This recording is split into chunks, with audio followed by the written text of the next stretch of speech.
Hello my dear friends, कैसे हैं आप सभी। आज हम लोग प्रियम्बल का रिमेनिंग डिस्कशन करने जा रहे हैं। लास्ट क्लास में हमने प्रियम्बल के बारे में सोर्सेज को डिस्कस किया था। कॉन्स्टिट्यूशन के जो सोर्सेज हैं उसको हमने डिस्कस किया था। That was we the people of India. And हमने डिस्कस किया था नेचर ऑफ इंडियन स्टेट। तो नेचर ऑफ इंडियन स्टेट में हमने क्या क्या बातें डिस्कस की थी। 5 अल्फाबेट्स मैंने आपको लिख करके दिए थे आपके लर्न करने के लिए। That was SSSDR।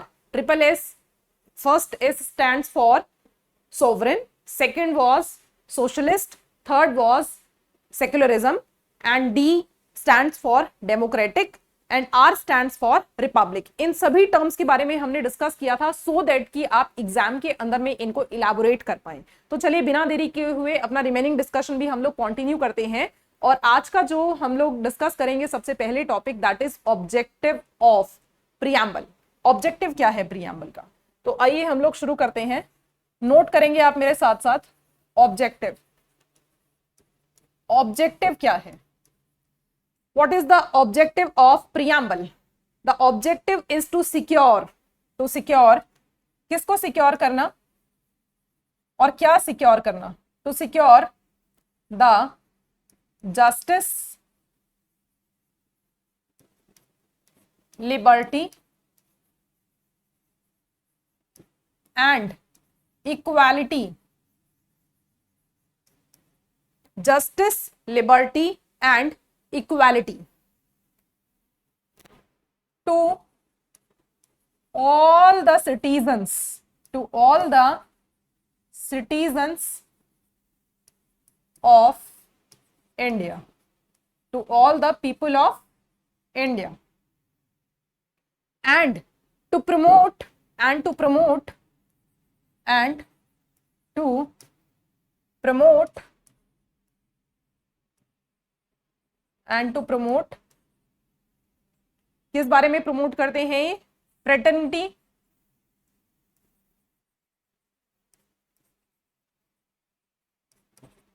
among all the peoples, among all the peoples, among all the peoples। जब भी आपको प्रियम्बल का ऑब्जेक्टिव मेंशन करना हो तो आप क्या लिखेंगे?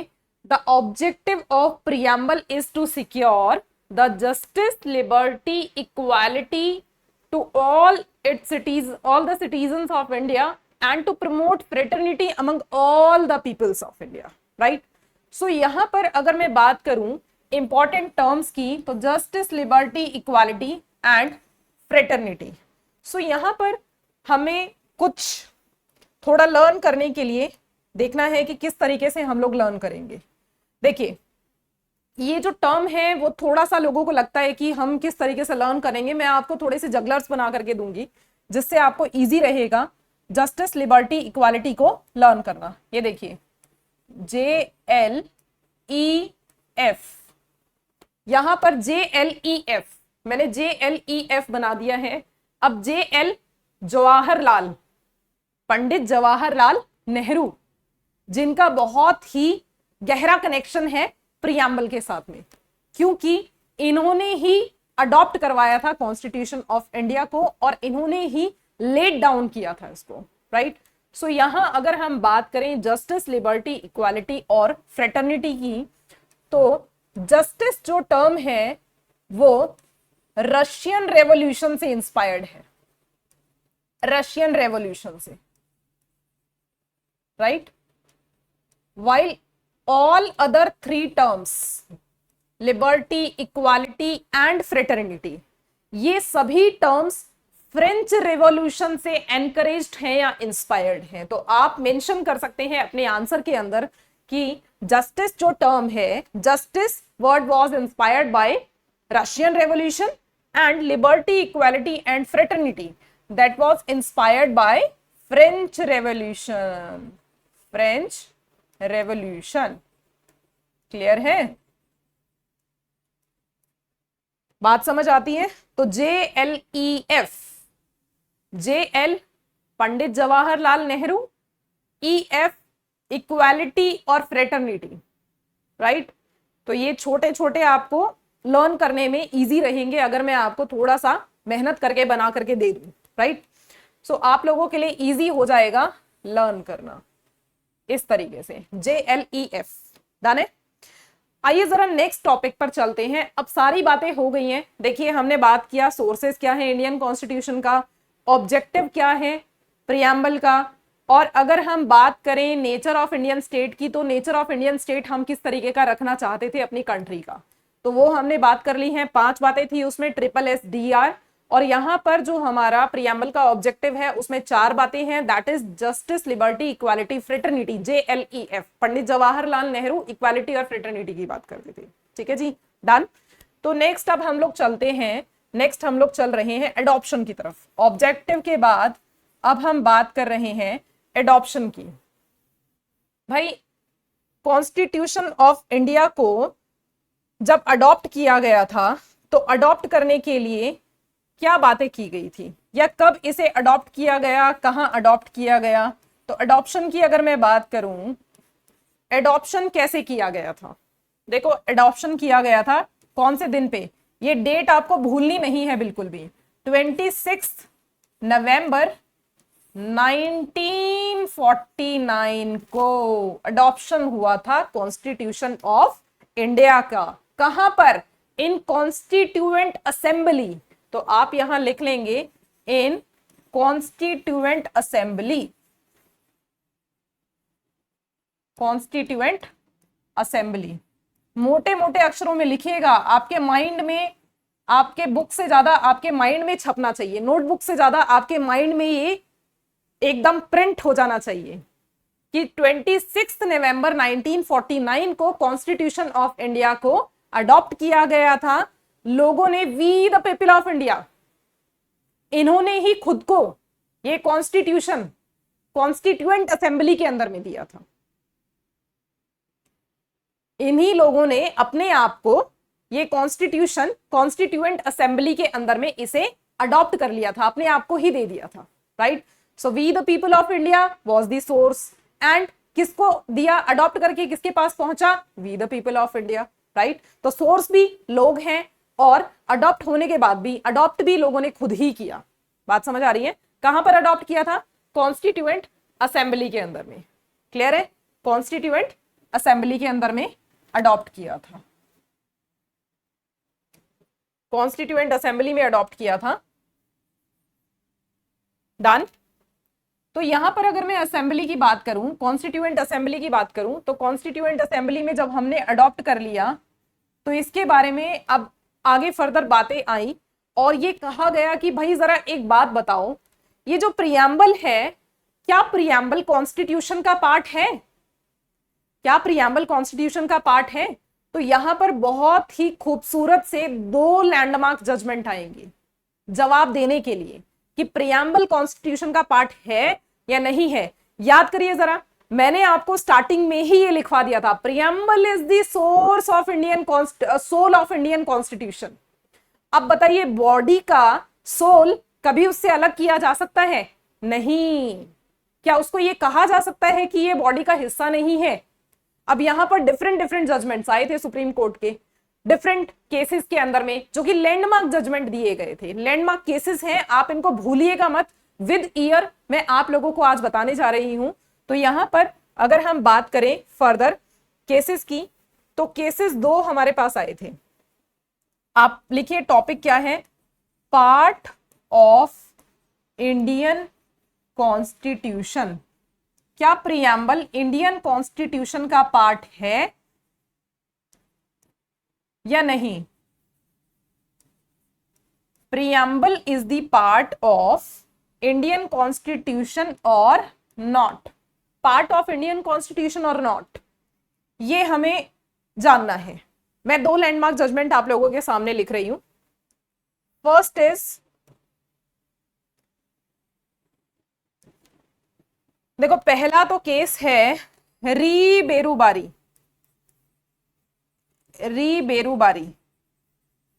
Union,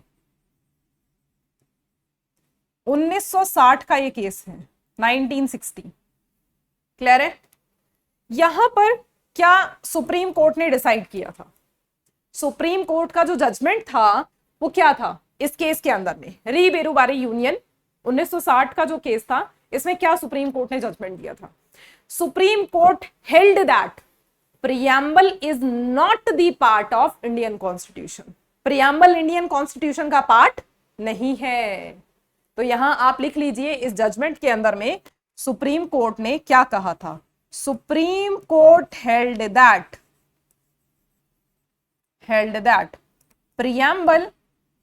preamble is not the part of Constitution of India. Preamble is not the part of Indian Constitution, right?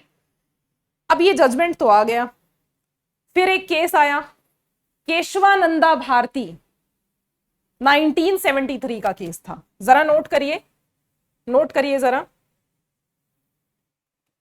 Kesavananda Bharti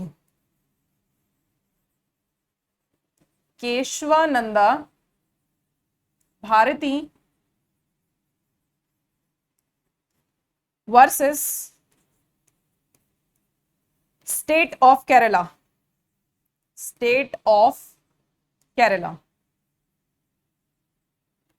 1973 का केस है। Keshavananda Bharati versus state of Kerala, 1973 का केस है। ठीक है जी। अब मैं आपको बताऊं कि इस केस के अंदर में क्या जजमेंट आया था।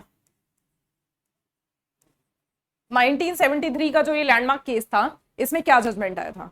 ये जो जजमेंट है ना, इसको ओवर रूल कर दिया गया था, अपहेल्ड कर दिया कोर्ट ने, right? So this judgment was overruled by Supreme Court in Keshwananda Bharati versus State of Kerala.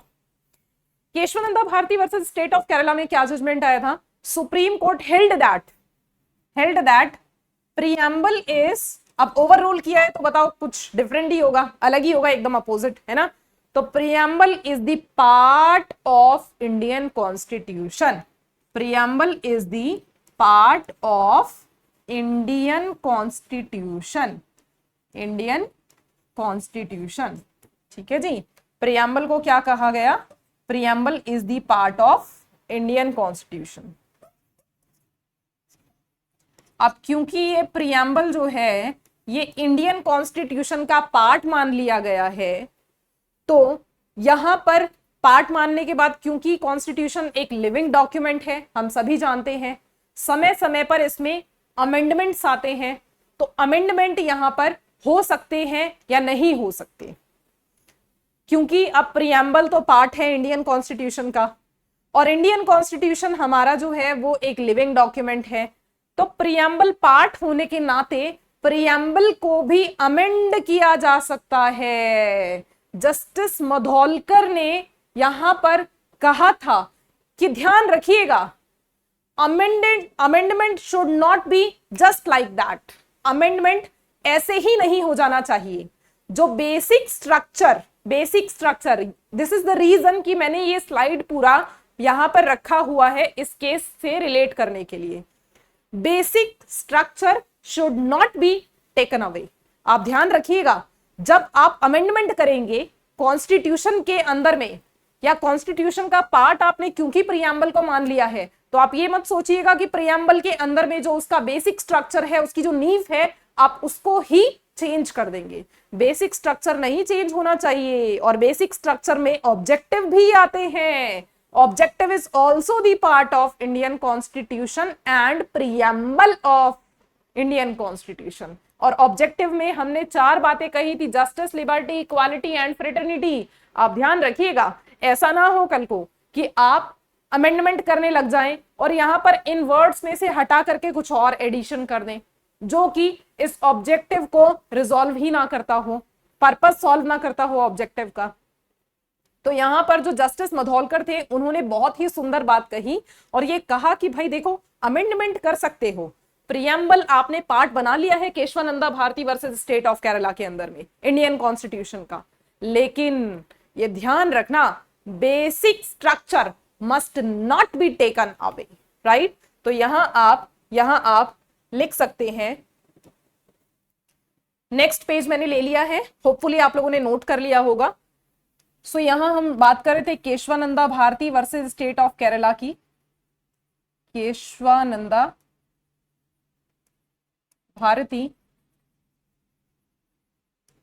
Versus state of Kerala 1973 का ये केस था। और इस केस के अंदर में जो जजमेंट आया था वो ये आया था कि preamble is part of Indian constitution. Preamble is part of Indian constitution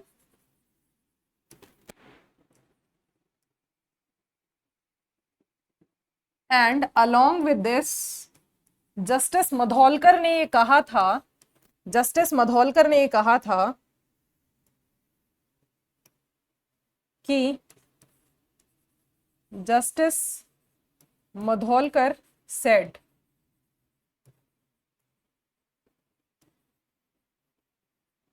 basic structure of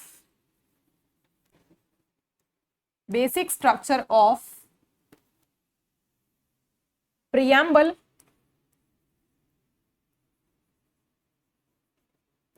या फिर कॉन्स्टिट्यूशन भी हम आप लिख सकते हैं। Basic structure of constitution should not be taken away, should not be taken away. इस बात का आपको खास ख्याल रखना है कि जब भी आप प्रियम्बल के अंदर में बदलाव करें थ्रू अमेंडमेंट, तो आप ये ख्याल रखिएगा कि basic structure should not be taken away.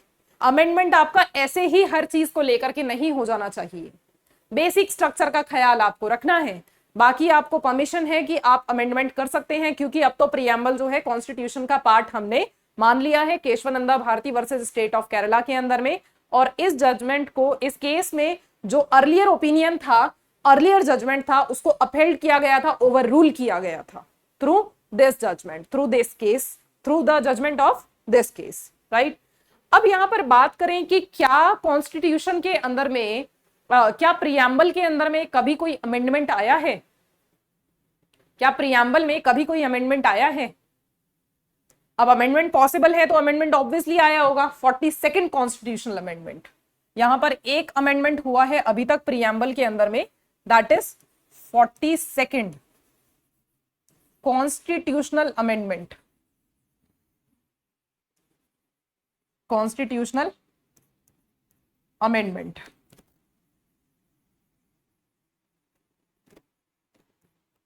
42nd constitutional amendment आया था, राइट।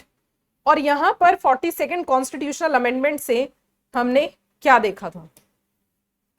यहां ये कहा गया कि सोशलिस्ट सेक्युलर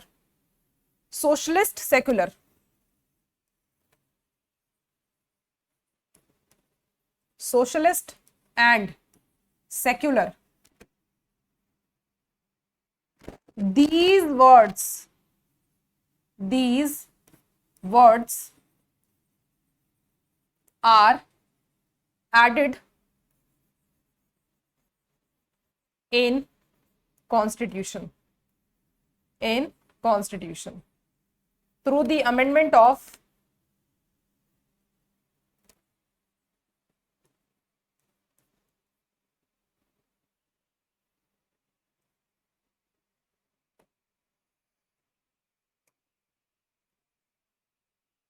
कॉन्स्टिट्यूशन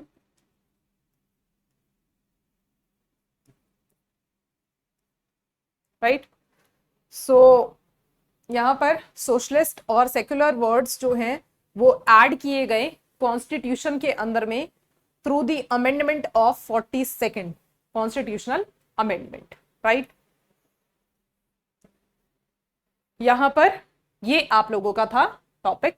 होपफुली आप सभी लोगों को आज का टॉपिक अच्छा लगा होगा और समझ भी आया होगा, क्योंकि बहुत ही सिंपल तरीके से मैंने आप लोगों को बताया है। तो आज का जो लेक्चर है, अगर वो अच्छा लगा हो तो बने रहिएगा आने वाली नई वीडियोस के अंदर भी मेरे साथ में। तब तक के लिए thank you so much, take care, keep studying. Bye bye.